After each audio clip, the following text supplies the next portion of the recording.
నిన్ను ప్రార్థన చేయాలయ్యా. గంగతో నీకు అభిషేకం చేయాలంటే గంగలోని చేప కప్పల ఎంగిలంటున్నావా? ఆ గంగతో నీకు అభిషేకం చేయాలంటే చేప కప్పల ఎంగిలను ప్రేక్షిస్తున్నావా? లేదంటే తుమ్మి పూలతో తృప్తిగా పూజ చేయాలనుకుంటే కొమ్మ కొమ్మకు కోటి తుమ్మెదగా ఎంగిలంటున్నావా? ఏ విధంగా నేను పూజ చేయాలయ్యా? ఆవు పాలతో అభిషేకం చేయాలనుకుంటే లేగ దూడల ఎంగిలను తెచ్చిస్తున్నావా?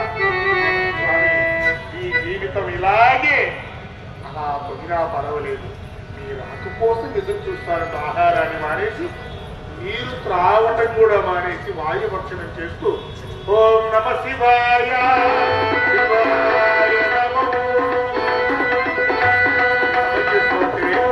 కైలాసమే గడగడలాడిపోతుందట. చూశాడికి ఎవడు రా వీడు ఇంత భక్తిగా ప్రార్థన చేస్తున్నాడంటే పార్వతీదేవుడు తెలుసుకున్నాడు.